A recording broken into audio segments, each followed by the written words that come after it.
Olá pessoal, estamos aqui em mais um podcast da Domini Digital.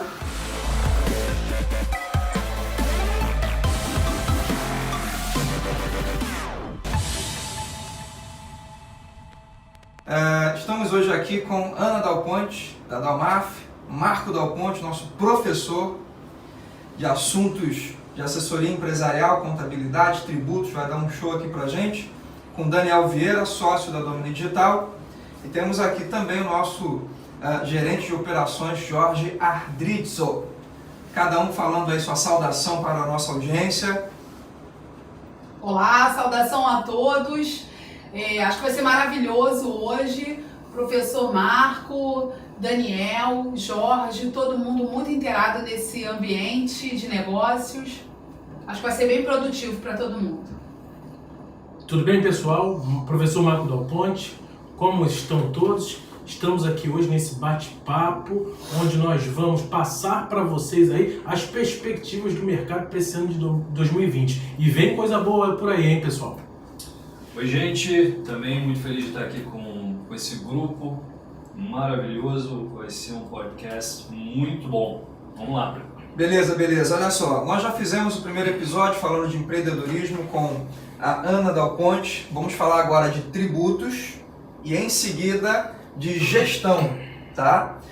Professor Marcos, como é que está o cenário de tributo? Eu tive uma aula com você na última segunda-feira no nosso projeto de networking chamado Recomendo, onde se apresentou para a gente uma visão muito incrível do que está para acontecer no Brasil, esclareceu muitas dúvidas dos empresários presentes ali naquela reunião de networking. Fala para a gente sobre tributos, o que está acontecendo, o que está para acontecer, qual é a importância que o empreendedor deve dar para isso, o pequeno empreendedor, o grande empreendedor. Fala um pouco de a gente sobre tributos, sua especialidade. A questão tributária hoje no Brasil, ela é muito complexa. São N tributos aí que as empresas, os empresários têm que pagar, têm que apurar, e a carga tributária brasileira é uma das maiores do mundo. É mesmo, é? E hoje o que acontece? Se a gente for comparar os países desenvolvidos com os países subdesenvolvidos, a gente vai verificar que a quantidade de tributos nos países desenvolvidos são muito menor do que um país como o Brasil. Então está claro que para qualquer economia avançar no dia de hoje, cara, é necessário uma redução drástica da carga tributária e pegar esse capital e fazer investimentos em infraestrutura, tecnologia, uma série de fatores aí para que a economia possa se movimentar cada vez mais, gerando emprego e gerando renda. Perfeito.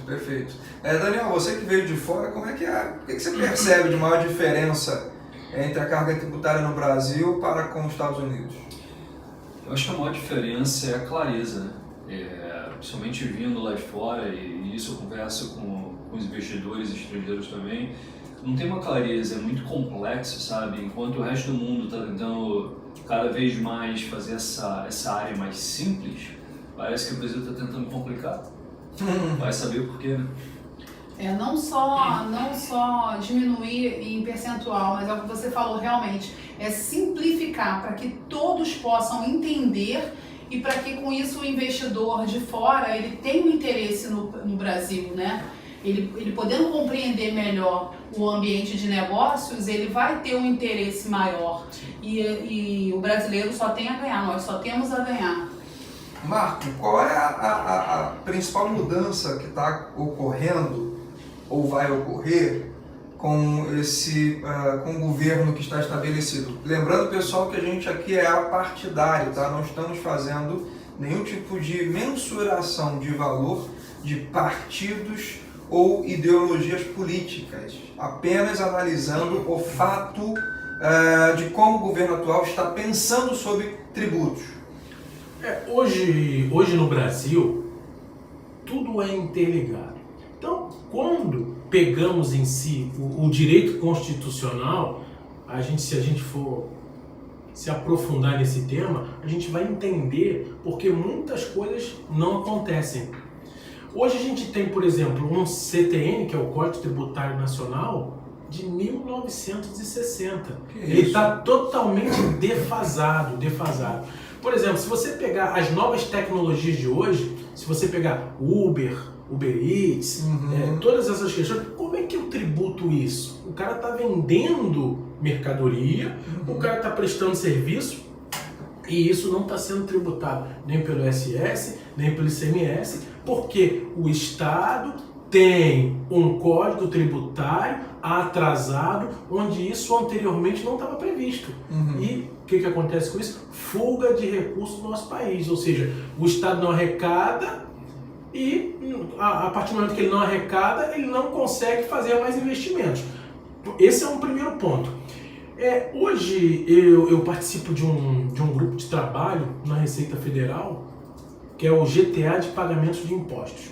Então, o Banco Mundial ele tem um relatório que é chamado Doing Business, né, onde participam 190 economias, e esse relatório é observado por vários investidores em todo o mundo, efetivamente, onde eles têm o olho naqueles países, naquelas economias onde poderão fazer investimentos para ter determinado tipo de recurso.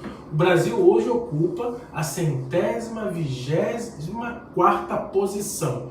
Então está abaixo aí de Sri Lanka, Tailândia, uma série de outros países aí que teoricamente não tem o potencial de crescimento que o Brasil tem. Nem mercado. Nem mercado. Então, assim, voltando aí para as reformas do governo, o que o governo está fazendo? Primeiro ponto, ele está atacando o quê? Atacou a reforma da Previdência. Então a gente vai ter uma economia aí de em torno de 750 bilhões aí em 10 anos. Segundo ponto, a reforma tributária.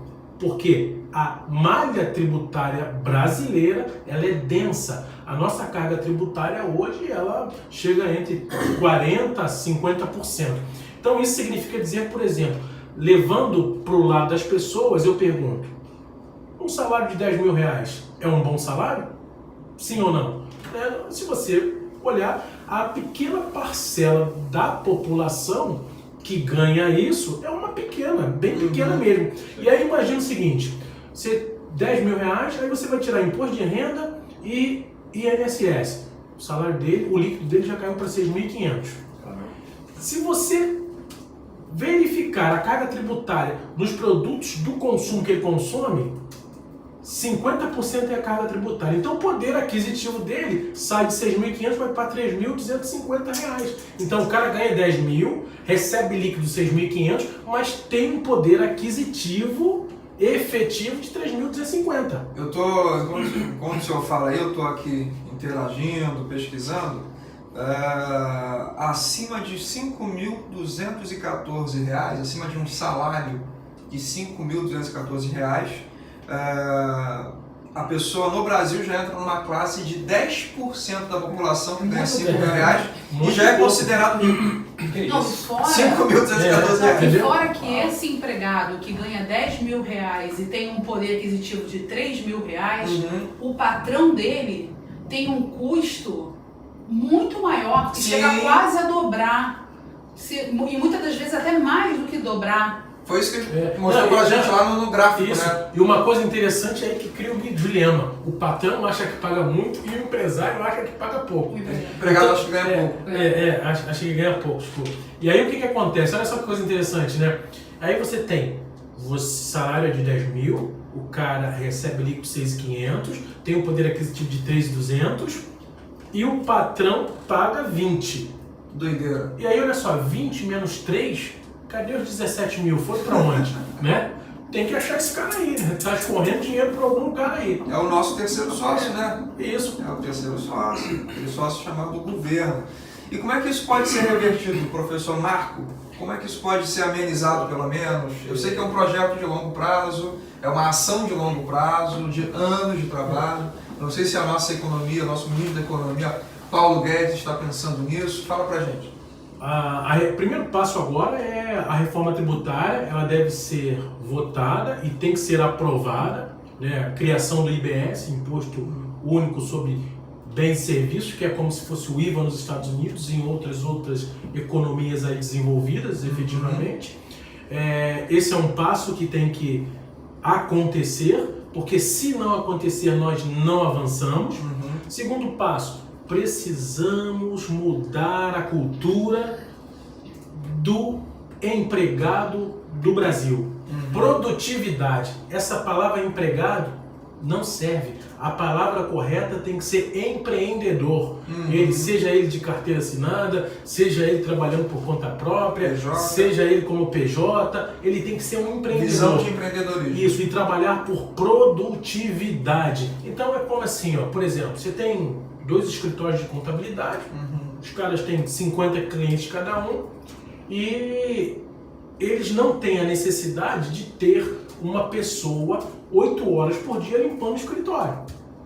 E aí só que são 2 escritórios de contabilidade, mas essa pessoa poderia trabalhar 4 horas para um, 4 horas para o outro, e ela estar atendendo até mais outros escritórios, mais pessoas, e ou seja, estaria ocupando ali o tempo naquele escritório, de acordo com que aquele empresário contábil possa pagar, ou qualquer outro tipo de atividade ou negócio, e isso ia fazer com que redução do nível de desemprego, aumento de produtividade, e quando a gente aumenta a produtividade, a gente aumenta a geração de renda. E quando a gente aumenta a geração de renda, a economia se movimenta. Quando a economia se movimenta, você tem uma elevação dos estoques, elevação do consumo, e aí tudo flui. É assim que funciona. Entendi. E o que muda com a implantação do IBS na prática para as empresas, e quanto tempo, isso sendo aprovado, essa reforma tributária sendo aprovada, qual vai ser o lastro de tempo para que isso seja realmente aplicado no Brasil? Digamos que passaremos por uma pequena tempestade, né? Efetivamente. Por quê? Porque teremos que conviver durante determinado tempo, entre 10 a 15 anos, com 2 sistemas de tributação, o novo e o antigo. Então, hoje, por exemplo, o empresário, quando ele quer montar um determinado negócio, se ele for faturar 100 mil reais, ele não sabe quanto vai pagar de imposto. Ele não consegue saber isso. Se ele não tiver um profissional qualificado, se ele não tiver uma pessoa para dar uma assessoria para ele sobre isso, ele pode até achar no primeiro momento que o negócio é bom para ele, mas em função da tributação, a viabilidade daquele negócio não ser boa, ou nem ser viável até mesmo. Então, o que remete a isso? A grande questão é que, nesse período, essa malha tributária vão conviver de um sistema novo e um sistema antigo. E aí, esses empresários, esses empreendedores, volto a dizer, eles não precisam saber de tudo, mas eles precisam ter pessoas que os assessorem e precisam ter um conhecimento básico do que isso pode afetar nos negócios dele. Entendeu? Esse é um ponto crucial. Imagina você, depois que passar esse período aí sim, o país vai seguir.